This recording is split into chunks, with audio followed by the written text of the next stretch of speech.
അമൃതാത്മാക്കളെ, നിങ്ങളിൽ പലരും രാവിലെ ചോദിച്ച പോലെ വിഷയം എന്തിനെക്കുറിച്ച് പറയണം, ഒരു 3 ദിവസം ഇങ്ങനൊരു ക്യാമ്പ്,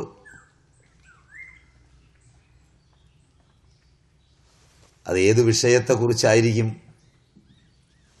സംഘാടകർ പറയാത്തതുകൊണ്ടായിരിക്കും പലരും എന്നോടും ചോദിക്കുകയുണ്ടായി. ചോദിച്ച ആളുകളോട് ഞാനും ചോദിക്കുകയുണ്ടായി എന്താണ് വിഷയം. എന്തായാലും നോട്ടീസിൽ അന്തർയോഗം എന്ന് വെച്ചിട്ടുണ്ട്. അത് തന്നെ വിഷയമാക്കാമെന്നാണ് ഞാൻ വിചാരിക്കുന്നത്. 2 യോഗങ്ങളുണ്ട്. യുജ് ധാതുവിന് യുജ് സമാധൗ എന്നാണ് പാണിനി താത്വർത്ഥ നിർദ്ദേശത്തിൽ പറയുന്നത്. ഇപ്പൊ സമാധിയാണ് യോഗം. പാതഞ്ജലക്കാരനും അഭിപ്രായം വേറെയല്ല. യോഗ ചിത്തവൃത്തി നിരോധ എന്ന് തുടങ്ങുന്നിടം മുതൽ യമം ആരംഭിക്കുന്നത് മുതൽ അഷ്ടാംഗയോഗത്തിൽ സമാധിയാണുള്ളത്. വ്യാസൻ അതുകൊണ്ട് ഭാഷ്യത്തിൽ സമാധിപാദം എന്ന് തന്നെ പറഞ്ഞാണ് ഭാഷ്യം ചമച്ചിട്ടുള്ളത്. ആനുപാതിക സമാധി യമം മുതലുണ്ട് എന്ന് തീർച്ചയാണ്. അന്തര്യോഗം ആന്തരിക സംയോഗത്തിൻ്റെ, ആന്തരിക സമാധിയുടെ അറിവ് തരുന്നതാണ്.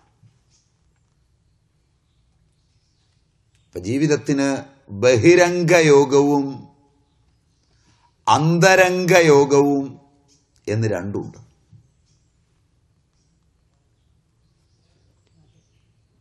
പ്രഗ്മാറ്റിസം എന്നും ഫിലോസഫി എന്നും പാശ്ചാത്യ ജീവിതത്തെ 2 മാതൃകകളായി കൊണ്ടുപോകുന്നുണ്ട്. പലപ്പോഴും പ്രായോഗിക ജീവിതത്തിൻ്റെ വളർച്ചയുടെ അങ്ങേത്തലയ്ക്കലെത്തുമ്പോൾ ജീവിതം യോജിക്കാതെ വരുമ്പോഴാണ് പാശ്ചാത്യ മാതൃകകൾ തത്വചിന്തയെയും അവർ ഫിലോസഫി എന്ന് വിളിക്കുന്ന തത്വചിന്തയെയും ദാർശനികതയെയും സൈദ്ധാന്തിക വികാസങ്ങളെയും അവലംബിക്കാറ്. അതുകൊണ്ട് സൈദ്ധാന്തിക ചിന്തയും വികാസവും പ്രായോഗിക ജീവിതത്തിൻ്റെ അന്തരാളത്തിൽ ആവിർഭവിക്കുന്നതും ബുദ്ധിജീവികളുടെ ബൗദ്ധിക സർജനത്തിൽ മാത്രം നിലകൊള്ളുന്നതുമായി പാശ്ചാത്യ ചിന്താ മാതൃകകളിൽ ഇരുളടഞ്ഞു പോയിട്ടുണ്ട്. ആധുനിക വൈദ്യശാസ്ത്രം എടുത്താൽ പോലും ഒരു വസ്തുത ആധുനിക വൈദ്യശാസ്ത്രജ്ഞന്മാർ സമ്മതിക്കും. ആധുനിക വൈദ്യശാസ്ത്രത്തിന് തത്വചിന്താപരമായ അവസ്ഥിതി ഇല്ല, ഇനിയും ഉണ്ടാകേണ്ടിയിരിക്കുന്നു.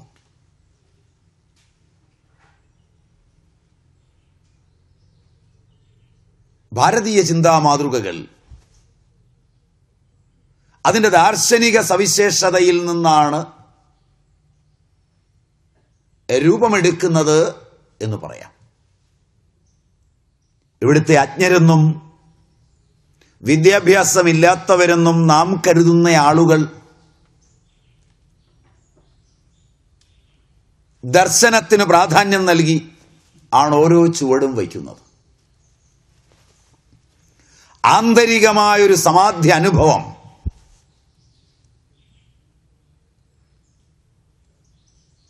ഓരോ ജീവിയും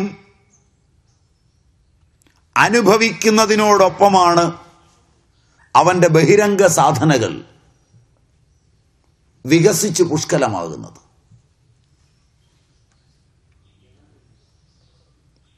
മനുഷ്യനതിൽ കൂടുതൽ ശ്രദ്ധ വയ്ക്കേണ്ടതാണ്. എന്നാൽ പലപ്പോഴും പ്രായോഗിക തത്വവാദികൾ, പ്രഗ്മാറ്റിസ്റ്റുകൾ ലോകത്തെ നാശത്തിന്റെ ഗർത്തങ്ങളിലേക്ക് തള്ളിയിട്ടിട്ടുള്ളത് പ്രയോജനാംശത്തിന് പ്രാധാന്യം കൂടുതൽ കൊടുത്തുകൊണ്ടാണ്. പ്രായോഗിക പ്രയോജനത്തിൻ്റെ തലങ്ങളിൽ മാനവ ജീവിതത്തിൻ്റെ സമഗ്രത നഷ്ടമാവുക സ്വാഭാവികമാണ്. പ്രയോജനം കാമനാപൂരിതമാണ്. അതുകൊണ്ട് തന്നെ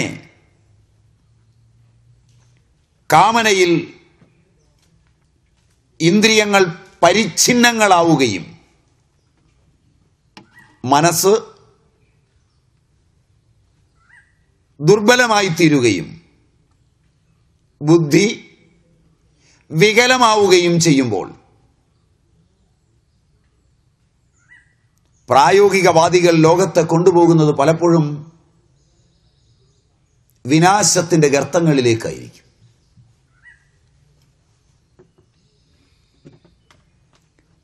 പ്രായോഗിക ചിന്താ മാതൃകകളോട് പ്രതിബദ്ധത പുലർത്തിക്കൊണ്ട് അതിനുതകുമാർ ഉള്ള അംശങ്ങളിൽ മാത്രം സമഗ്ര ചിന്തയെ കൊണ്ടുപോകുന്നു മറ്റൊരു പറ്റം ജനങ്ങൾ. അവർ അവധാനതാപൂർവം നൂറ്റാണ്ടുകളിലൂടെ സാധാരണന്മാർ പരമ്പരയാ കൊണ്ടുവന്ന നന്മയുടെ അംശങ്ങളിലേക്ക് ഇടയ്ക്ക് ചേർന്നു, ഇടയ്ക്ക് പ്രായോഗികതയിലേക്ക് തലനീട്ടിയും നീങ്ങുമ്പോൾ പ്രായോഗികവാദികൾക്ക് മുന്നോട്ട് പോകുവാൻ ഈടുവയ്പ്പുകൾ നൽകുന്നത് അവരായിരിക്കും. അതും ജനജീവിതത്തെ അസ്വസ്ഥതയുടെ ആന്തോളനങ്ങളിൽ പെടുത്താറുണ്ട്. ഈ തലത്തിൽ അന്തർയോഗത്തിൻ്റെയും ബഹിരംഗ യോഗത്തിൻ്റെയും രണ്ട് തലങ്ങളെയും അതുളവാക്കുന്ന സാമൂഹികം, വൈയക്തികം തുടങ്ങിയ തലങ്ങളെയും ചേർത്തുവെച്ച് അതിൻ്റെ അനുഷ്ഠാന പ്രധാനമായ മേഖലകളിലൂടെ അനുഷ്ഠേയമായിരിക്കേണ്ടുന്ന സത്യങ്ങളെ അപഗ്രഥിച്ച് ഒരു ക്ലാസ് എടുക്കാമെന്നാണ് നോട്ടീസ് കാണുമ്പോൾ വിചാരിക്കുന്നത്. വിരോധം നിങ്ങൾക്കില്ലെങ്കിൽ, വിഷയത്തിൻ്റെ ഗൗരവം നിങ്ങൾ ഉൾക്കൊള്ളുമെങ്കിൽ.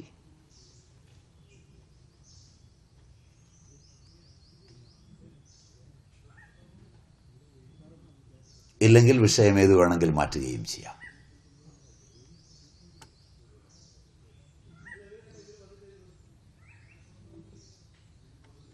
ആമുഖം ഇത്രയുമാണ്. ഞാൻ പറഞ്ഞ ആമുഖം തന്നെ നിങ്ങൾക്ക് മനസ്സിലായോ എന്ന് എനിക്കറിയില്ല. ജീവിതത്തിന് ചിന്താബന്ധുരങ്ങളായ പലതും സംഭാവന ചെയ്തിട്ടുള്ളത് നൂറ്റാണ്ടുകളിലൂടെയാണ്. അതൊരു വ്യക്തിയുടെ സംഭാവനയല്ല. പ്രഗ്മാറ്റിക് ചിന്തയിലാവട്ടെ, അതായത് പ്രായോഗിക തത്വ മാതൃകയിലാവട്ടെ, ജനജീവിതം ദുസ്സഹമായിത്തീരുമ്പോൾ വ്യക്തിയുടെ സംഭാവന, വ്യക്തി നിലകൊള്ളുന്ന ജാതി, മതം, വർഗം, വർണ്ണം, അനുഭവിക്കുന്ന ക്ലേശങ്ങൾ,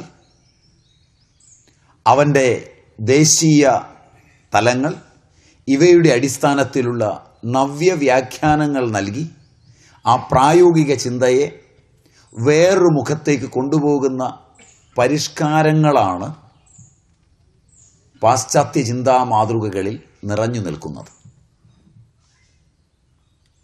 അതേ വഴിയിലാണ് ഇന്ന് ഇന്ത്യൻ ജനത നീങ്ങുന്നതും. അതിലെ ബുദ്ധിജീവികളുടെ സംഭാവനകളെല്ലാം ആ മാതൃകയിലാണ്. ഒരു ദേശം ഏതെങ്കിലും ഒരു ബുദ്ധിജീവിയിലൂടെയോ ഏതെങ്കിലും കണ്ടെത്തലിലൂടെയോ അല്ല, പ്രകൃതിപരമായ നൂറ്റാണ്ടുകളിലൂടെയുള്ള ഒരു സാമൂഹിക അവബോധത്തിൽ, അതും സാമൂഹിക അബോധത്തിൽ, അവബോധവും അബോധവും സമ്മേളിക്കുന്ന ബിന്ദുവിൽ, എ കളക്റ്റീവ് അൺകോൺഷ്യസ്, അതിലൂടെയാണ് രൂപാന്തരപ്പെട്ടു വരുന്നത്. അതിനുൾപ്രേരണ നൽകുന്ന ഒരു ദാർശനിക മാതൃകയുണ്ട്. അത് എപ്പോൾ വ്യക്തിയും സമൂഹവും കണ്ടെത്തുകയും അതിനനുഗുണമായ അനുഷ്ഠേയമായ അനുഷ്ഠാനങ്ങളിൽ നീങ്ങുകയും ചെയ്യുന്നത്, അന്ന് ആ കാലഘട്ടത്തിൻ്റെയും ആ ദേശത്തിൻ്റെയും ആ സമൂഹത്തിൻ്റെയും അതിൽ ജീവിക്കുന്ന വ്യക്തികളുടെയും ജീവിതത്തിൻ്റെ സുവർണ കാലമെന്ന് രേഖപ്പെടുത്താം. അങ്ങനെ വൈയക്തികമായും സാമൂഹികമായും പ്രാധാന്യമുള്ള ഒരു അന്തർയോഗ വ്യവസ്ഥയുടെ അന്തർ ഇന്ദ്രിയ മണ്ഡലങ്ങളിലൂടെ ഈ 2 ദിവസം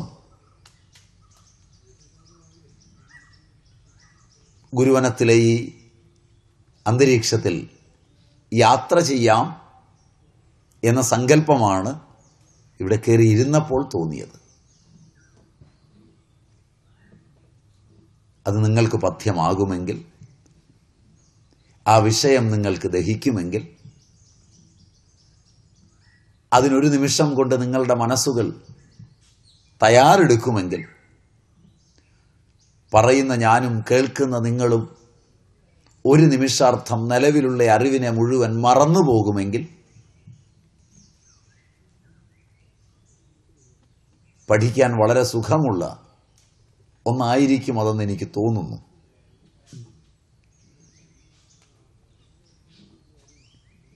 അങ്ങനെയാണെങ്കിൽ ഈ വിഷയത്തിലൂടെ സഞ്ചരിക്കാം. ഇല്ലെങ്കിൽ മറ്റേതെങ്കിലും വിഷയം റെഡിമെയ്ഡായിട്ട് നമുക്ക് കണ്ടെത്തി ചിന്തിക്കാം.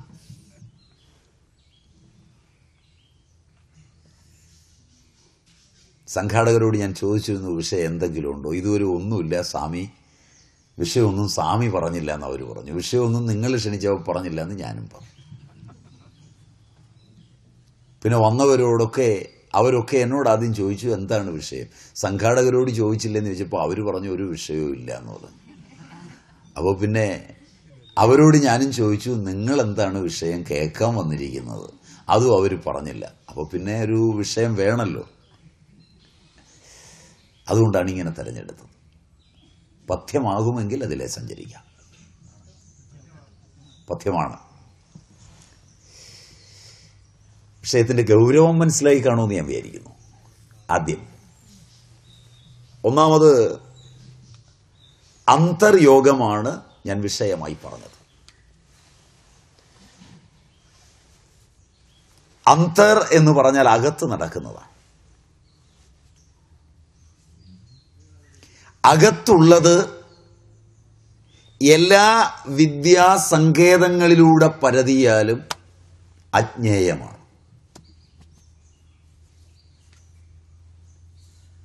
അജ്ഞേയമായ ഒന്നിനെ അവലംബിച്ച് സത്യത്തിലൂടെയുള്ള ഒരു യാത്ര,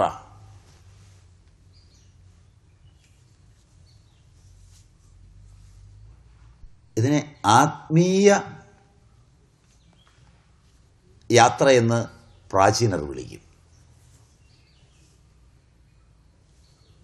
ഇതല്ലാത്തതെല്ലാം അനാത്മാവിൽ പ്രേരിതമായ യാത്രയാണ്.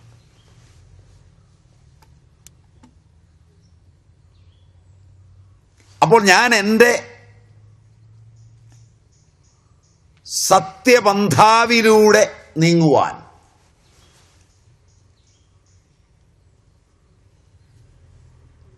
ആദ്യം ആരിൽ വിശ്വസിക്കണം? ആദ്യം എന്തിൽ വിശ്വസിക്കണം? എങ്ങനെ എൻ്റെ കരണങ്ങളെ നയിക്കണം? ഏതു വിധത്തിൽ എൻ്റെ ചുറ്റുപാടുമുള്ള പ്രകൃതിയുമായി ബന്ധപ്പെടണം? ഏതൊക്കെ അരുത്, ഏതൊക്കെ ആവാം?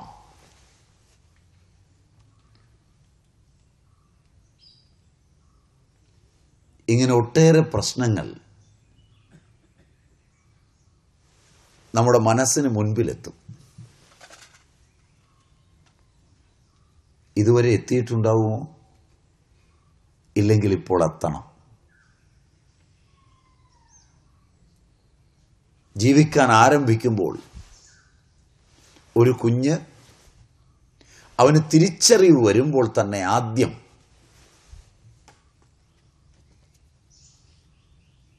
ഈ പന്ഥാവിലൂടെയാണ് പോകുന്നതെങ്കിൽ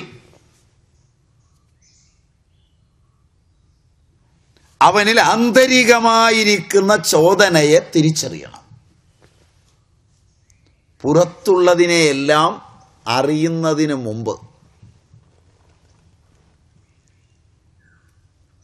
പുറത്തുള്ളതെല്ലാം പ്രധാനമാകുന്നതിന് മുമ്പ് സർവപ്രധാനമായ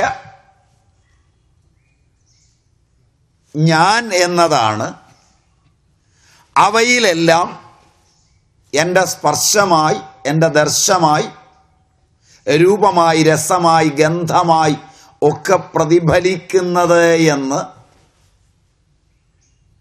തിരിച്ചറിഞ്ഞ് ആ ബോധത്തിനു മാത്രം പ്രാധാന്യം നൽകി അത് തന്നെ എനിക്ക് അബോധത്തിലാണ് എന്ന് അംഗീകരിച്ച്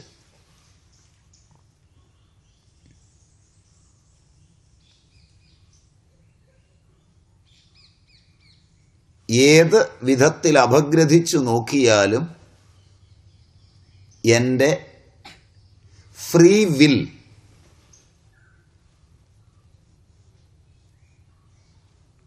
നിങ്ങൾക്ക് കൂടുതൽ മനസ്സിലാകുന്ന ആ പദമായിരിക്കും എന്ന് വിചാരിച്ചാണ് പറഞ്ഞത്.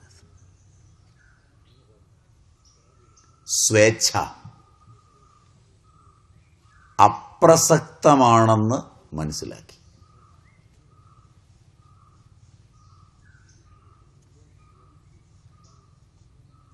എൻ്റെ ഓരോ നിമിഷവുമുള്ള ചിന്ത, വാക്ക്, പ്രവൃത്തി, മനസ്സ്, വാക്ക്, പ്രവൃത്തി, തൃക്കരണങ്ങൾ, അവയെ നിയന്ത്രിക്കുന്നവനെ, നിയന്താവിനെ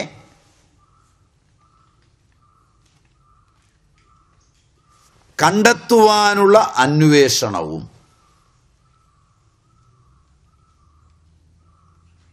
എനിക്ക് അബോധമായിരിക്കുന്ന ആ നിയന്താവിൽ നിർലീനമാണ് എൻ്റെ ജീവിതവും പ്രകൃതിയും വാക്കും മനസ്സും എന്ന് തിരിച്ചറിയുകയും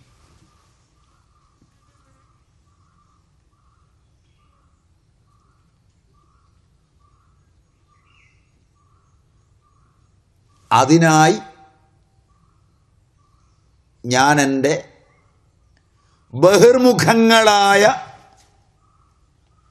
കർമ്മകലാപങ്ങളെയും ചിന്താമാതൃകകളെയും അന്തർമുഖമാക്കി ചെയ്ത് ആ ബോധതഥ്യയോട് ഏകീഭവിക്കുന്നത് അന്തർയോഗമാണ്. നമ്മൾ ഒന്നിച്ചിരിക്കുന്നതല്ല അന്തർയോഗം. ഏകദിനത്തിലിരിക്കുന്നതല്ല ഏകദിന അന്തർയോഗം. മനസ്സിലായില്ല? അടച്ചിട്ട ഒരു മുറിയിൽ അകത്താണെന്ന് തോന്നുമാറ് അടച്ചിട്ട മുറിക്കു പുറത്ത് ആളുകളുണ്ടായിരിക്കുമ്പോൾ അവർ പുറത്തു നിൽക്കുന്നത് ബഹിർയോഗവും അകത്തിരിക്കുന്നത് അന്തർയോഗവും അല്ല. മനസ്സിലായില്ല?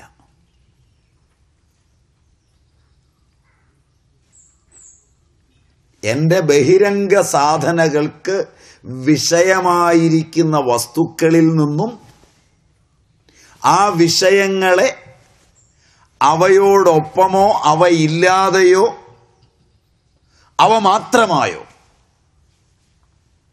ബാഹ്യവിഷയത്തെ ബാഹ്യത്തിൽ വെച്ച് ബാഹ്യമായ ദൃഷ്ടിയിലൂടെ കണ്ട് ബാഹ്യമായി അനുഭവിക്കുക എന്ന ബാഹ്യാനുഭവം മാത്രമായതോ, ബാഹ്യമായ വിഷയത്തെ അവലംബിച്ച് ബാഹ്യമായ വസ്തുവിനെ കാരണമാക്കി ബാഹ്യമായ അനുഭവത്തോടൊപ്പം ആന്തരികമായ അനുഭവങ്ങളെ ഉതിർത്തി ബാഹ്യാഭ്യന്തര അനുഭവങ്ങളെ സങ്കീർണമാക്കി അനുഭവിക്കുന്നതോ,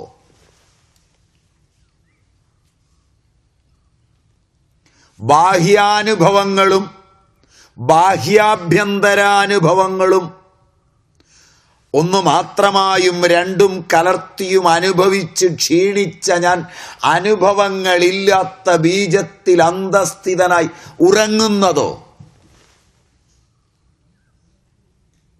മൂന്നുമല്ലാതെ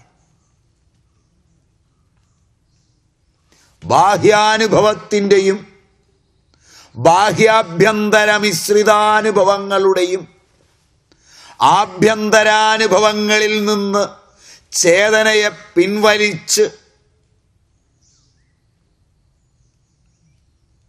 നിദ്രയിലേക്ക് വഴുതുന്നതിനെയും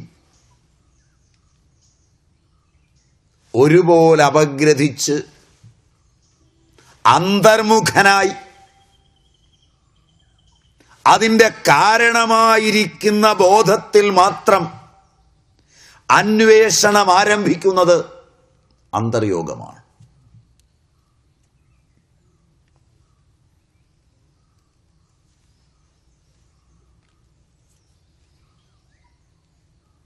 അതിന് മാത്രം പ്രാധാന്യം നൽകി എൻ്റെ കരചരണങ്ങളെയും എൻ്റെ ഇന്ദ്രിയങ്ങളെയും ജ്ഞാനേന്ദ്രിയങ്ങളെയും എൻ്റെ വിഷയങ്ങളെയും എൻ്റെ ബോധത്തിൻ്റെ പ്രമാണഭൂമികകൾക്കുള്ളിൽ ഒതുക്കി എൻ്റെ ഭൂതഭവ്യ ഭവിഷ്യത്തുകളെയും ഭൂതകാലവും വർത്തമാനകാലവും ഭാവി കാലവും സമന്വയിച്ചേകമായ വർത്തമാനത്തിൽ ബോധം മാത്രമായി നിർലീനമാക്കി എനിക്ക് ആനന്ദിക്കുവാനും എൻ്റെ സാമീപ്യവും സമ്പർക്കവും എൻ്റെ ചിന്തയും എൻ്റെ വാക്കും എല്ലാം എൻ്റെ സമസൃഷ്ടങ്ങൾക്ക് ആനന്ദിക്കുവാൻ ഇടയുള്ളതാക്കി ആ സാമീപ്യ സമ്പർക്കാദികളെല്ലാം ഞാൻ ജീവിക്കുന്ന അന്തരീക്ഷത്തിലെ സമസ്ത ജീവജാലങ്ങൾക്കും ആനന്ദമാക്കി തീർക്കുന്ന അന്തരിന്ദ്രിയ ദൃഷ്ടിയുടെ അനുപമേയമായ ഒരു സത്യത്തെ വിളംബരം ചെയ്യുന്ന ജ്ഞാന മാതൃകയാണ് അന്തർയോഗം.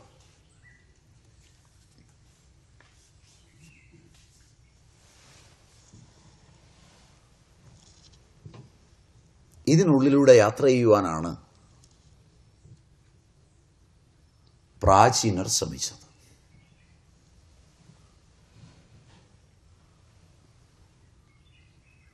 ആ യാത്രയിൽ ഭൗതികമായ പുരോഗതികളോ ഭൗതികമായ അധോഗതികളോ ഭൗതികമായ ദാരിദ്ര്യമോ ഭൗതികമായ സമ്പത്തോ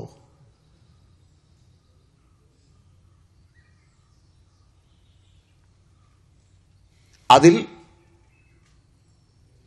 ഭൗതികങ്ങളായ വിഷയങ്ങളുടെ ആന്തോളനങ്ങളിൽ ഏതെങ്കിലുമോ അതിൻ്റെ ഉണ്മയാകട്ടെ ഇല്ലായ്മയാകട്ടെ പങ്കുവഹിക്കുന്നില്ല എന്നവർ തിരിച്ചറിഞ്ഞു.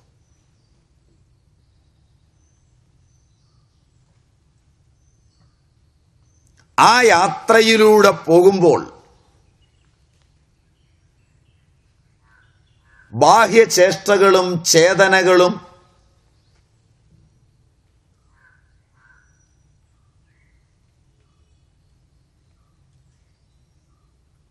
അവയെ ബന്ധിച്ചു നിർത്തിയില്ല.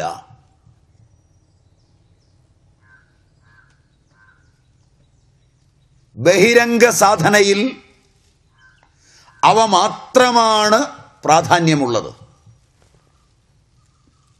രണ്ട് സാധനയുടെയും അതിർവരമ്പ് കൂടി അറിഞ്ഞിട്ട് യാത്ര ചെയ്യുന്നതായിരിക്കും സുഖം. ബഹിരംഗ സാധനയിൽ ഏകാന്തവും സ്വച്ഛന്തവും ആനന്ദസന്ദായകവുമായ ബോധതലം അപ്രധാനമാവുകയും ഇന്ദ്രിയങ്ങളും ഇന്ദ്രിയാർത്ഥങ്ങളും പ്രധാനമാവുകയും അവയെ അപേക്ഷിച്ചു മാത്രം ബോധത്തെ നിലനിർത്തുവാനാവുകയും ചെയ്യുന്നതാണ് ബഹിരംഗ സാധനയുടെ ലോകം.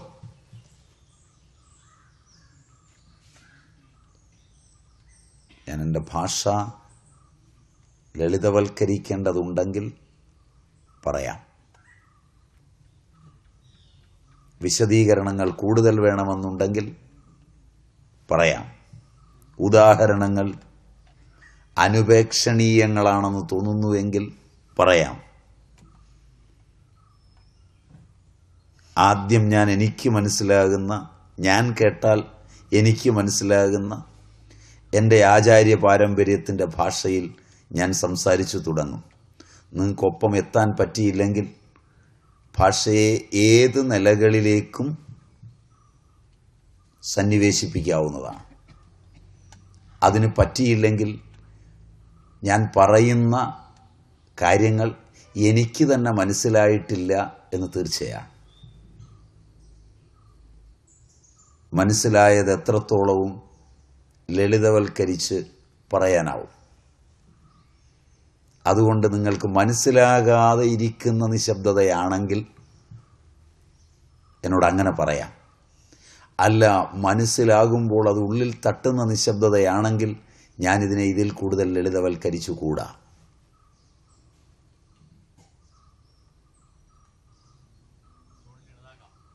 കുറച്ചുകൂടി ലളിതമാക്കാം. അപ്പോൾ നമുക്ക് ലളിതമാക്കാം, സംശയം വേണ്ട. എങ്കിലും ഏതാണ്ടൊന്ന് പുറകെ വരാൻ പറ്റുന്നുണ്ട്.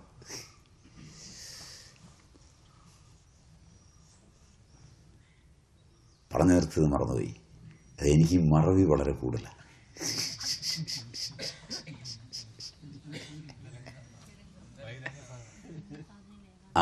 ബഹിരംഗ സാധനയിൽ ഈ ആന്തരിക അവബോധത്തിന് പ്രാധാന്യമേയില്ല.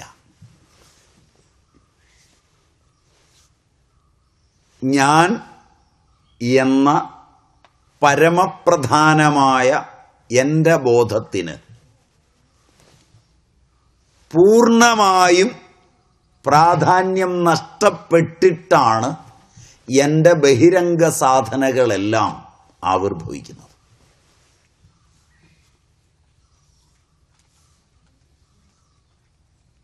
എപ്പോൾ നഷ്ടപ്പെടുന്നു, എങ്ങനെ നഷ്ടപ്പെടുന്നു, നഷ്ടപ്പെട്ടത് തിരിച്ചെന്നെങ്കിലും വന്നു ചേരുമോ, നഷ്ടപ്പെട്ടത് എല്ലാം നഷ്ടമാക്കുന്നതിന് തുല്യമായിരിക്കുമോ, അതിലെന്തെങ്കിലും മേന്മകളോ ലാഭങ്ങളോ എനിക്കുണ്ടോ, ഇങ്ങനെയുള്ള കാര്യങ്ങളും കൂടി ആലോചിച്ചു നോക്കുന്നത് രസാവഹമാണ്. ഒരു ജീവിതം ഞാൻ തുടങ്ങുമ്പോൾ പരമപ്രധാനമെന്ന് ഞാൻ കരുതുന്നത് എന്തൊക്കെയാണ്, മൂല്യവത്തായി ഞാൻ കരുതിയിട്ടുള്ളത് എന്തെല്ലാമാണ്? മൂല്യമെന്ന് ഞാനും എന്നോടൊപ്പം വിദ്യാഭ്യാസം നേടിയ സമൂഹവും കൽപ്പിക്കുന്നത് എന്തിനെയെല്ലാമാണ്? എൻ്റെ സമൂഹം ജാതി, മതം, വർഗം, വർണ്ണം, ദേശം, കാലിക പ്രാധാന്യമുള്ള ഋതുക്കൾ, വർണ്ണവ്യവസ്ഥയിൽ എൻ്റേതാണെന്ന് ഞാൻ അഭിമാനിക്കുന്ന വ്യത്യസ്ത വർണ്ണതലങ്ങൾ, ഔദ്യോഗിക ജീവിതത്തിൻ്റെ ഏടാകൂടങ്ങളിൽ പലതും, ഇവയൊക്കെ എന്നെ ചേർത്തു വെച്ച് നോക്കി ഏതിനാണ് ഞാൻ മൂല്യമല്ലെങ്കിൽ പ്രാധാന്യം നൽകുന്നത്? എൻ്റെ വാക്കിൽ, എൻ്റെ മനസ്സിൽ, എൻ്റെ പ്രവൃത്തിയിൽ. അതിൻ്റെ ഏകാന്തതയിൽ ഞാൻ പ്രാധാന്യം നൽകുന്നത് ഏതിന്?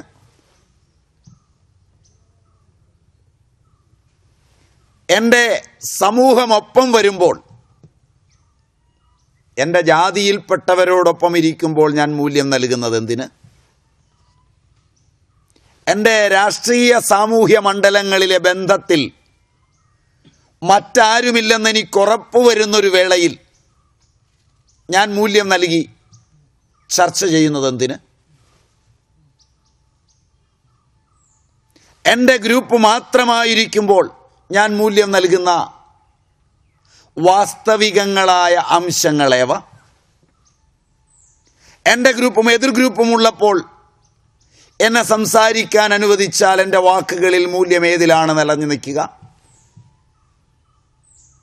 വ്യത്യസ്തങ്ങളായ ജാതികൾ ഒന്നിച്ചിരിക്കുന്നൊരു വേളയിൽ ഞാൻ പുറത്തേക്ക് മൂല്യവത്തായി പറയുന്ന വാക്കുകളും പ്രവൃത്തികളും എന്തൊക്കെയായിരിക്കും? ഇവയെല്ലാം പറയുന്നവനും വിചാരിക്കുന്നവനുമായ ഞാൻ ഒരു കർമ്മ കലാപത്തിൽ ഏർപ്പെടുമ്പോൾ മൂല്യത്തെ എവിടെയാണ് നിലനിർത്തുക? ആ കർമ്മം എന്നിൽ നിന്ന് വിട്ടുപോയി കഴിയുമ്പോൾ ഞാൻ തന്നെ ചെയ്തതും ഞാൻ തന്നെ പറഞ്ഞതും ഞാൻ തന്നെ വിചാരിച്ചതുമായ ആ മൂല്യം തന്നെ ആയിരിക്കുമോ എൻ്റെ അടുത്ത കർമ്മവേളയിൽ ഞാൻ മുറുകെ പിടിക്കുക?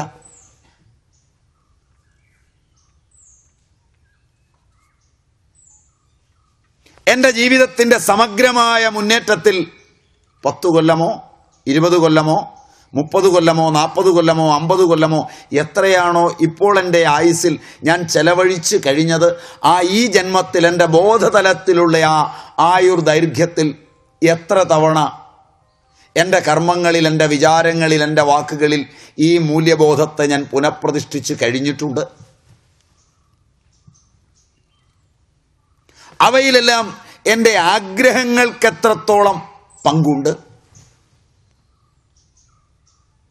ഇവയൊന്നും ഞാനും നിങ്ങളും, എൻ്റെയും നിങ്ങളുടെയും ബഹിരംഗ സാധനയിൽ ഇത്രകാലമായ പരിഷ്കൃത ലോകത്തിൽ ജീവിച്ചിട്ട് ചിന്തിച്ചിട്ടുണ്ടോ എന്ന് അടുത്ത ചോദ്യവും കൂടെ ചോദിച്ചാൽ ഇല്ലെന്നും ഉണ്ടെന്നും, ഉണ്ടില്ലെന്നും, ഇല്ലുണ്ടെന്നും ഒക്കെ പറയാവുന്ന. Am I right? No.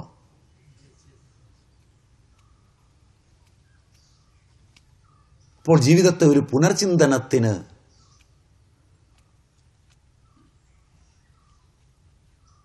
വഴിവെക്കാതെയാണ് ഞാനും നിങ്ങളും ജീവിക്കുന്നതും ഉപദേശിക്കുന്നതും മറ്റുള്ളവരെ അങ്ങനെ ആക്കിത്തീർക്കാൻ ശ്രമിക്കുന്നതും പരിഷ്കാരത്തിലേക്ക് ജനതയെ കൊണ്ടുപോകുന്നതും ശാസ്ത്ര സാങ്കേതിക വിദ്യകളുടെ ഊടും പാവും അപഗ്രഥിച്ച് ശാസ്ത്രജ്ഞന്മാരും ആധ്യാത്മികതയുടെ ഊടും പാവും അഴിച്ചപഗ്രഥിച്ച് ആനന്ദത്തിലെത്തിയെന്ന് വിചാരിക്കുന്ന ആനന്ദ വ്യവസായികളും ലോകത്തൊരുപോലെ പോകുന്നതെന്ന് ക്ലേശമില്ലാതെ കണ്ടെത്താൻ കഴിയും.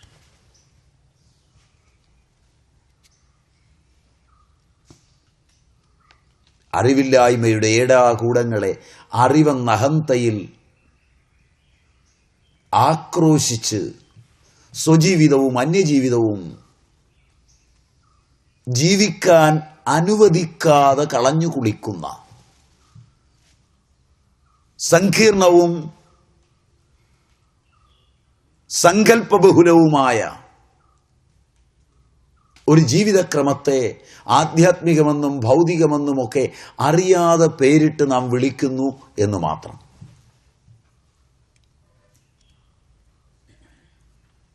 ഈ സങ്കീർണതകളൊക്കെ കണ്ടിട്ട് വേണം, ബഹിരംഗ സാധനയെ നന്നായി തിരിച്ചറിഞ്ഞിട്ട് വേണം, ബഹിരംഗ സാധനയുടെ ഹേതുവും സ്വരൂപവും ഫലവും നന്നായി അപഗ്രഥിച്ചിട്ട് വേണം അന്തരംഗ സാധനയെ ചിന്തിക്കാൻ തന്നെ.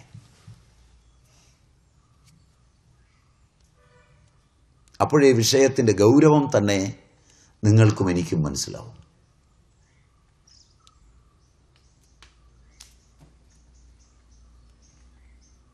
അവിടെ വിഷയത്തിന് കാലിക പ്രാധാന്യമുണ്ടോ?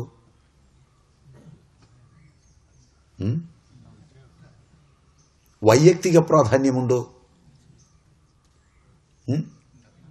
സാമൂഹിക പ്രാധാന്യമുണ്ടോ? രാഷ്ട്രീയ പ്രാധാന്യമുണ്ടോ?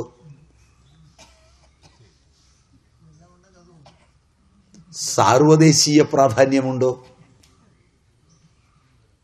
സാർവകാലിക പ്രതിബദ്ധതയുണ്ടോ? പ്രാധാന്യമല്ല ചോദിച്ച്. അവിടെ ഞാൻ പദമൊന്ന് മാറ്റി.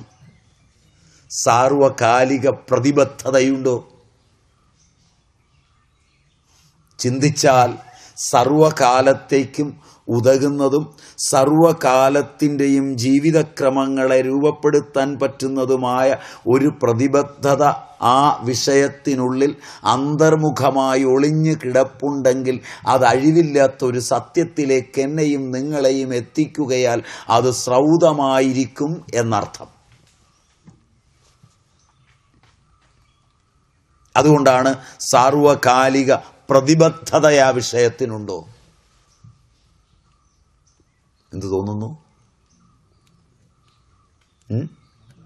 ഉണ്ട്. ഇത്രയും ഉള്ളൊരു വിഷയത്തെ ഇപ്പം നമ്മൾ ഈ ഒത്തുകൂടുന്നത് വരെ ഞാനോ നിങ്ങളോ ചിന്തിച്ചിരുന്നുവോ? അപ്രധാനങ്ങളായ എന്തെല്ലാം കാര്യങ്ങളെ നാം ചിന്തിച്ചിട്ടുണ്ട്. അപ്രധാനങ്ങളായ എന്തെല്ലാം കാര്യങ്ങളുടെ മേൽ നമ്മൾ ചർച്ചകൾ നയിച്ചിട്ടുണ്ട്. അപ്രധാനങ്ങളായ എന്തെന്ത് കാര്യങ്ങൾ ഈ നാവ് കൊണ്ട് പറഞ്ഞു തീർത്തിട്ടുണ്ട്. അപ്രധാനങ്ങളായ എന്തെന്ത് കർമ്മങ്ങൾക്ക് നമ്മുടെ കരചരണങ്ങൾ സാക്ഷ്യം വഹിച്ചിട്ടുണ്ട്.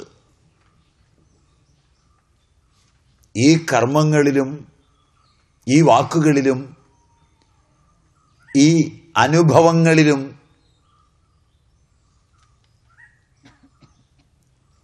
ഈ ചിന്തകളിലും ശ്രൗതമായ ഏകാന്തമായ അനുപമേയമായ ഈ ബോധത്തിൻ്റെ പരിലാളന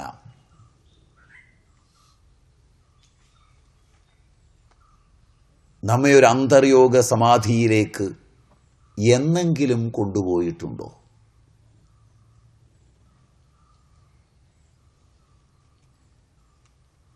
ഇല്ലെങ്കിൽ അതാവശ്യമാണെന്ന് ഇപ്പോഴെങ്കിലും തോന്നുന്നുണ്ടോ?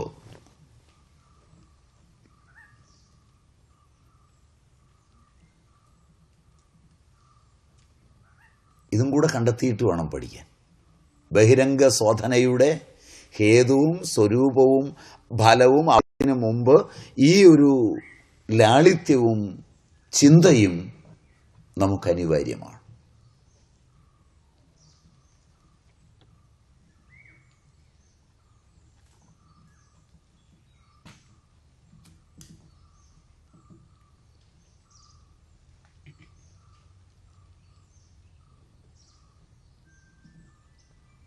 ഞാനൊരു നിമിഷം നിർത്തിയത് പൂർവകർമ്മങ്ങളുടെയും പൂർവ്വവാക്കുകളുടെയും പൂർവ്വ അനുമതികളുടെയും ലോകങ്ങളിൽ ജന്മജന്മാന്തരങ്ങളിലൂടെ ഞാനും നിങ്ങളും ഒന്ന് പരതി നോക്കി തിരിച്ചു വരാനുള്ള സമയമായിക്കോട്ടെ എന്ന് കരുതിയാണ്. അപ്പോഴാണ് ആ അന്തർയോഗത്തിൻ്റെ ഭാവുക പ്രാധാന്യം നിങ്ങൾക്ക് മനസ്സിലാവുക.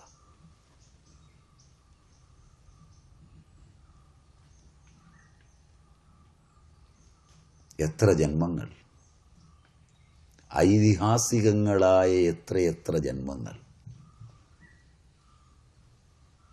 എന്തെന്ത് ജീവജാലങ്ങളിൽ ഞാനെന്ന ഈ സത്യം കുടികൊണ്ട് എന്തെന്ത് കർമ്മകലാപങ്ങൾ,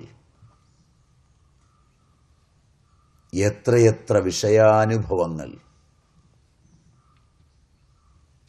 ഏതുമാതിരി സംവേദനങ്ങൾ, സംയോഗങ്ങൾ,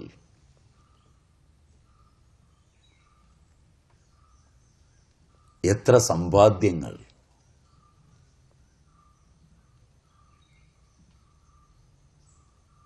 ഇതിലെല്ലാം എന്നെ തേടി ഞാൻ അലഞ്ഞ് ഇവയുടെ ബാഹ്യസുഖങ്ങളിൽ മതിമറന്ന് മീനും ആമയുമായി പന്നിയായി നിസ്സംഹമായി ജീവിച്ചു പോന്ന ഞാൻ കൂട്ടിക്കെട്ടിയ ജീവിത കോടരങ്ങളിൽ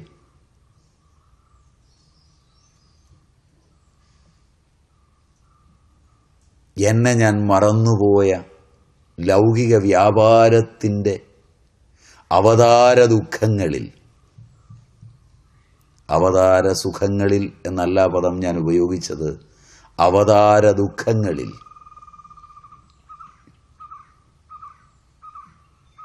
ഇനിയൊരവതാരത്തിനു ജന്മമെടുക്കാത്ത എൻ്റെ ബോധസീമയുടെ അന്തരിന്ദ്രിയ തലങ്ങളിലേക്ക് എന്നെ ആനയിക്കുവാൻ പോന്ന ചിന്താബന്ധുരമായ ഒരു സ്വരൂപൈക്യം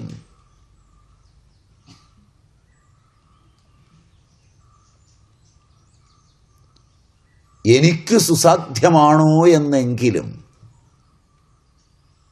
എൻ്റെ ഏകാന്തതയെ ചിന്തിപ്പിക്കുവാൻ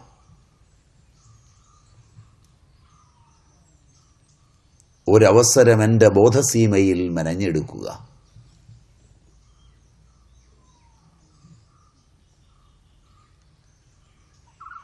മൃഗതൃഷ്ണയുടെ ബാഹ്യാഭ്യന്തര പ്രകൃതത്തിൽ രൂപമെടുത്ത് ഇന്ദ്രിയങ്ങളെ ഉത്സർജനം ചെയ്ത് ഈ പ്രപഞ്ച സീമയ്ക്കുള്ളിൽ ഞാൻ കളിച്ച കളികളൊന്നും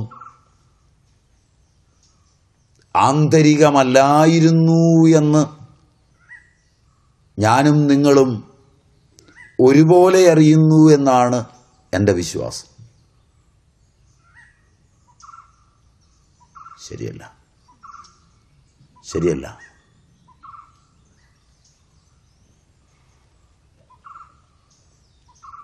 ഈ കളികളിലൊന്നും പ്രധാനിയായിരുന്ന ഞാനില്ലായിരുന്നു എന്ന്, മറ്റൊരു ഞാനാണുണ്ടായിരുന്നതെന്ന് ഞാൻ അറിയുന്നു എന്ന് വരുമ്പോൾ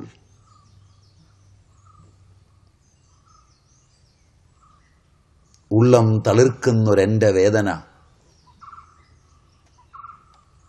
കണ്ടെത്തുവാനുള്ളൊരന്തര്യോഗം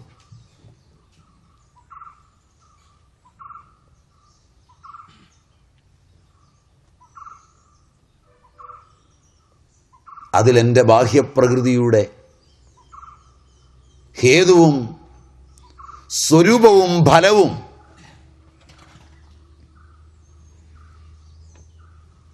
ഹേതു കാരണം, സ്വരൂപം ആ ബാഹ്യ ബഹിരംഗ യോഗത്തിൻ്റെ സ്വഭാവ രീതികൾ, അതെനിക്ക് തന്ന ഫലങ്ങൾ, അത് കർമ്മത്തെ ചിന്തിച്ച വേളയിൽ സങ്കല്പമായി എന്നിൽ ഉടലെടുത്ത ഫലങ്ങൾ, ചെയ്യുമ്പോൾ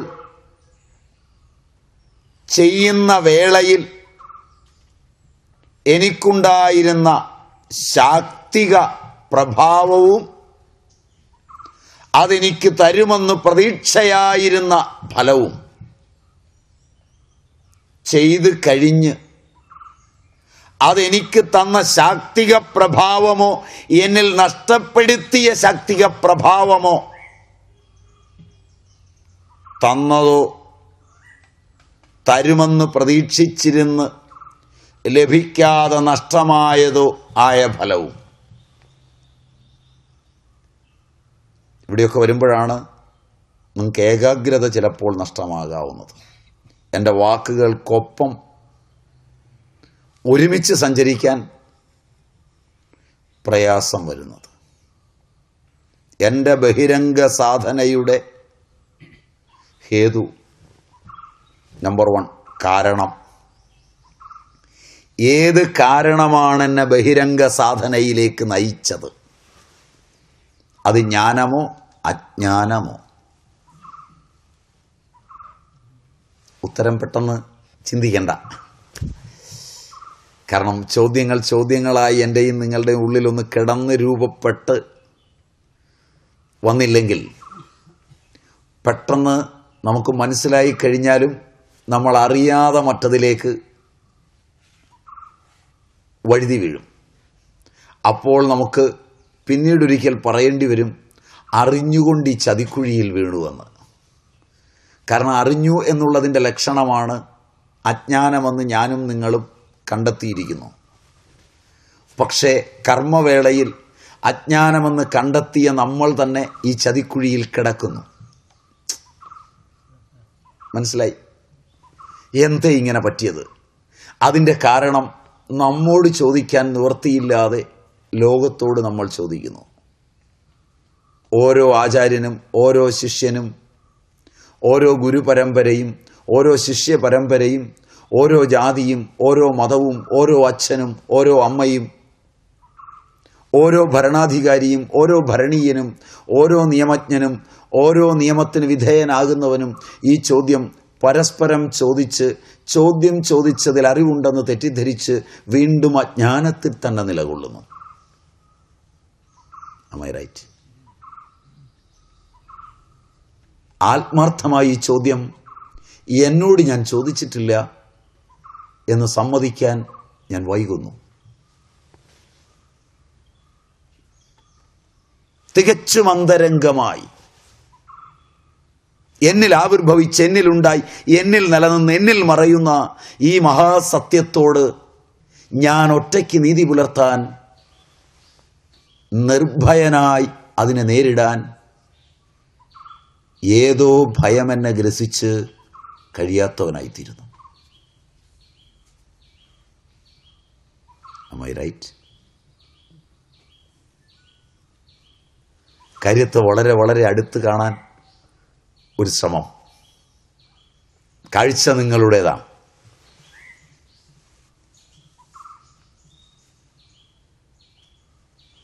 അതുകൊണ്ട് ചോദ്യങ്ങൾ കുറെ കൂടി അടുത്ത് കുറെ കൂടെ ചേർന്ന് ചോദ്യകർത്താവും ചോദ്യവും ഉത്തരവും ഒന്നിച്ചെത്തുന്ന വിധത്തിൽ. Am I right?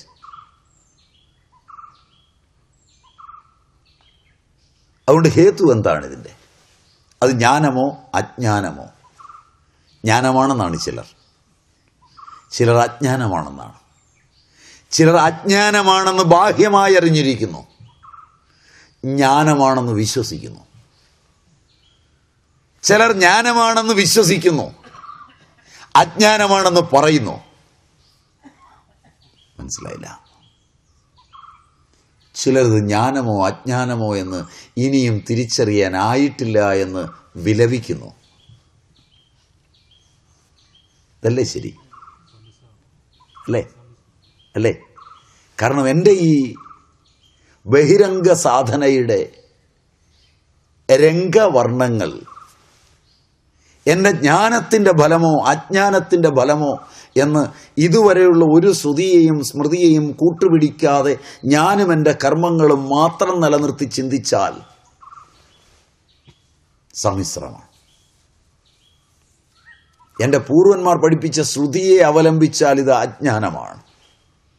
ഞാൻ ഇന്ന് അനുവർത്തിച്ചു പോരുന്ന ബഹിരംഗ സാധനയുടെ മിന്നലും പളപളപ്പും അംഗീകരിച്ചാൽ ഇത് പൂർണ്ണമായും ജ്ഞാനമാണ്. 3 ഉത്തരം എന്തായാലും ഉണ്ട്. Am I right? എന്തുകൊണ്ടാണ് നീ ചെയ്യുന്നത്? അതല്ലേ അറിവ്. ബാഹ്യമായ ആ പ്രവൃത്തിയിൽ നിന്നല്ലേ അനുഭവങ്ങൾ ഉണ്ടാകുന്നത്. അതുകൊണ്ടല്ലേ ലോകം ഇത്രയും വികസിച്ചത്. അതുകൊണ്ടല്ലേ ഈ നേട്ടങ്ങളെല്ലാം ലോകം കൊയ്യുന്നത്. അത് ജ്ഞാനമാണ്. Am I right? ശരിയല്ല. ആരെ വിളിച്ച് കേരളപ്പിറവിയുടെ 50-ാം വാർഷികം കൊണ്ടാടുമ്പോൾ നിങ്ങൾ പ്രസംഗിപ്പിച്ചാലും ഈ ബഹിരംഗ സാധനയാത്രയും പൂർണ്ണമായ ജ്ഞാനവും പൂർണ്ണമായ വികാസവും പൂർണ്ണമായ നേട്ടവും പൂർണ്ണതയുമാണ്. നിങ്ങളിൽ പലരും പോയി പ്രസംഗിച്ച് വന്നവരുമാണ്. കേരളപ്പിറവിയുടെ 50-ാം വാർഷികം. Am I right? അവിടെ ആളുകൾ കൂടിയിരിക്കുമ്പോൾ ഇതൊക്കെ അജ്ഞാനമാണ് എന്ന്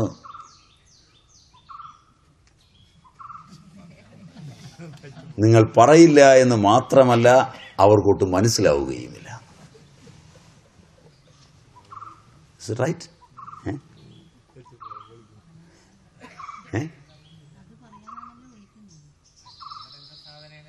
ഞാൻ ബഹിരംഗ സാധനയാണ് പറഞ്ഞത്. ബഹിരംഗ സാധനയെ നിങ്ങളുടെ വീട്ടിലെ ഓരോ കർമ്മങ്ങളിലും ചേർത്ത് വെച്ച് നിങ്ങൾ ഇന്നിത് കേട്ടിട്ട് പോയി നാളെ നിങ്ങളുടെ കുട്ടികൾ ഒരു ചോദ്യം ചോദിച്ചാൽ ആ ബഹിരംഗ സാധനയെ ജ്ഞാനമെന്നല്ലാതെ അജ്ഞാനമെന്ന് ആ കുട്ടികളോട് പറയാനാവുമോ? അപ്പോൾ എൻ്റെയും നിങ്ങളുടെയും ജീവിതത്തിൻ്റെ ഒരു മുഖം ഇത് ജ്ഞാനമാണെന്ന് പൂർണ്ണമായി വിശ്വസിക്കുന്നതാണ്. അഗ്രീഡ്. ഇതിൻ്റെ ഹേതു ജ്ഞാനമാണ്. പൂർവന്മാരുടെ വാക്കുകളെ എപ്പോഴെങ്കിലും ഓർമ്മയിലേക്ക് വരുമെങ്കിൽ ഇത് അത്രയും അജ്ഞാനമാണെന്ന കാര്യത്തിൽ യാതൊരു സംശയവും ഇല്ലാതെയാണ് ഞാനും നിങ്ങളും ഈ പദം ഉപയോഗിക്കുന്നത്. അതും എനിക്ക് സമ്മതമാണ്. Is it right?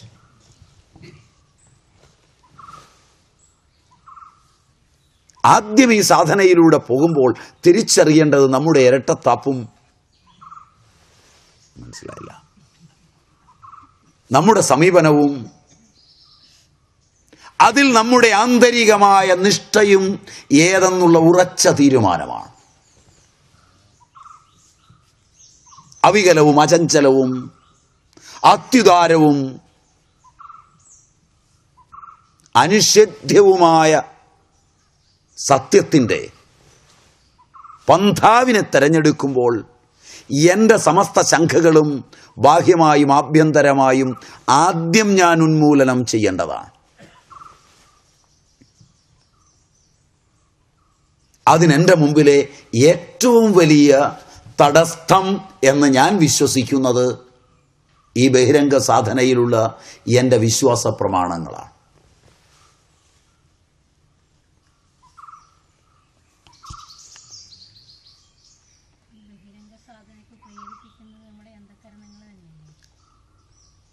ആണെന്ന് പറയാം. അതിനപ്പുറം അതിൻ്റെ ഹേതു നാം കണ്ടെത്തേണ്ടിയിരിക്കുന്നു വളരെ നിഷ്ഠാപൂർവം. അതുകൊണ്ടാണ് ഹേതു ചിന്തനം ഇതിൽ പ്രധാനമാണ്. ഹേതു അന്ധക്കരണമാണെന്ന് പറയുമ്പോഴും അന്ധക്കരണത്തിൻ്റെ പൂർവാനുഭവങ്ങളിൽ ഇത് ദുഃഖം തന്നെയാണെന്ന് കിടപ്പുണ്ടല്ലോ. സുഖമെന്നതുപോലെ തന്നെ എൻ്റെ അന്ധക്കരണങ്ങളെ ചുവടുപിടിച്ച് ഞാനൊരു വഴിയിലൂടെ യാത്ര ചെയ്യുമ്പോൾ നീ പോകുന്നത് ദുഃഖത്തിലേക്കാണെന്നും നീ പോണമത് സുഖത്തിലേക്കാണെന്നും എൻ്റെ അന്ധക്കരണം മാറി മാറി പറയുമ്പോൾ തെരഞ്ഞെടുപ്പ് നടത്തുന്ന ഏതോ നിർണായക മുഹൂർത്തത്തിലെ ഒരബോധം ഈ രണ്ട് സാധ്യതകളിൽ ഒന്നിനെ മറയ്ക്കുകയും ഒന്നിനെ ഉറപ്പിക്കുകയും ചെയ്യുന്നു എന്ന സത്യമല്ലേ വലുത്? എൻ്റെ മനസ്സും എൻ്റെ ചിത്തവും എൻ്റെ ബുദ്ധിയും എൻ്റെ അഹങ്കാരവുമാണല്ലോ എൻ്റെ അന്ധക്കരണം. Am I right? അതല്ലേ ഉദ്ദേശിച്ചത്? അല്ലേ? എൻ്റെ ചിത്തം ചിന്തനകർത്തൃവാണ്. അതേത് രൂപം കാണുമ്പോഴും ആ കണ്ട രൂപത്തിൽ നിന്ന് ആദ്യം സങ്കല്പവും വികല്പവും ഉള്ളതാണ് എൻ്റെ മനസ്സ്. എൻ്റെ ഇന്ദ്രിയങ്ങളാണ് കാണുകയും കേൾക്കുകയും എല്ലാം ചെയ്യുന്നത്. ചോദ്യം അങ്ങനെ വന്നതുകൊണ്ട് സ്വരൂപം ഒന്ന് അപഗ്രഥിച്ചിട്ടല്ല, ഹേതു ഒന്ന് അപഗ്രഥിച്ചിട്ട് മുന്നോട്ട് പോവാം. Am I right? ആ ചോദ്യം വളരെ നന്നായി.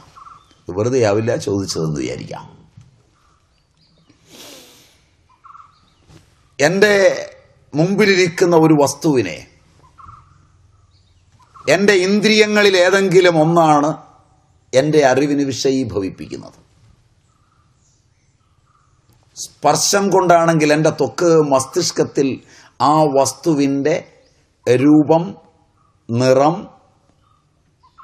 മണം, ഗുണം എല്ലാം ആവിർഭവിപ്പിക്കും.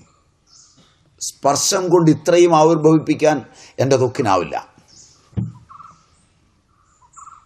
എൻ്റെ ത്വക്ക് അതിനെ സ്പർശിച്ച് കഴിഞ്ഞാൽ സ്പർശനം മൃദുവാണോ കഠോരമാണോ തീഷ്ണമാണോ ഉഷ്ണമാണോ ശൈത്യമാണോ എന്ന് മാത്രം അറിയിക്കുവാൻ കഴിവുള്ളതായിരിക്കെ അതിൻ്റെ അവാന്തര വിഭൂതികളെല്ലാം എൻ്റെ മസ്തിഷ്കത്തിൽ സ്പർശനമെന്ന ഒരൊറ്റ അനുഭവത്തിൽ നിന്ന് എങ്ങനെ എത്തിച്ചു എന്നറിയേണ്ടതാണ്.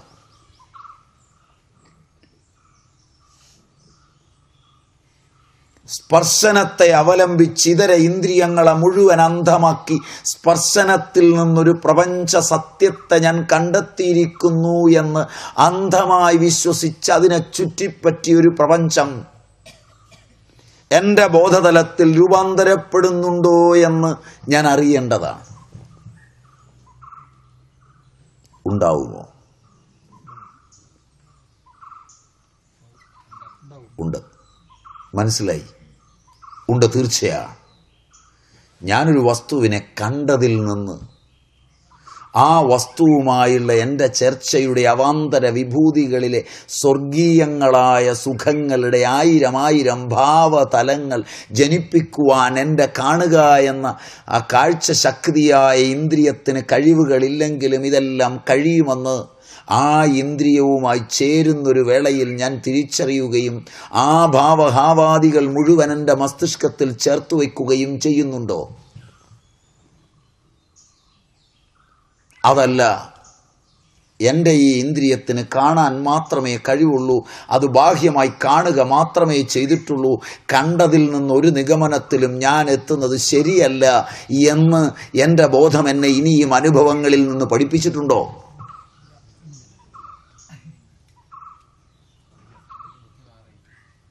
ഏതെങ്കിലും ഒരനുഭവം ഞാൻ കണ്ടതിൽ നിന്ന് എത്തിച്ചേർന്ന നിഗമനങ്ങളെ സത്യമാക്കി തന്ന 100% സത്യമായ അനുഭവത്തിൻ്റെ ആന്തോളനം എൻ്റെ ജന്മാന്തരങ്ങളിലെ കാഴ്ചകളിൽ നിന്ന് രേഖപ്പെടുത്തി വെച്ച ഒരു ചരിത്രം എനിക്കില്ലാതിരിക്കെ വീണ്ടും എന്നെ കാഴ്ചയിൽ നിന്ന് ഈ ലോകങ്ങളിലേക്ക് കൊണ്ടുപോകുന്നത് എന്താണ്, ഏതാണ്, എങ്ങനെയാണ്?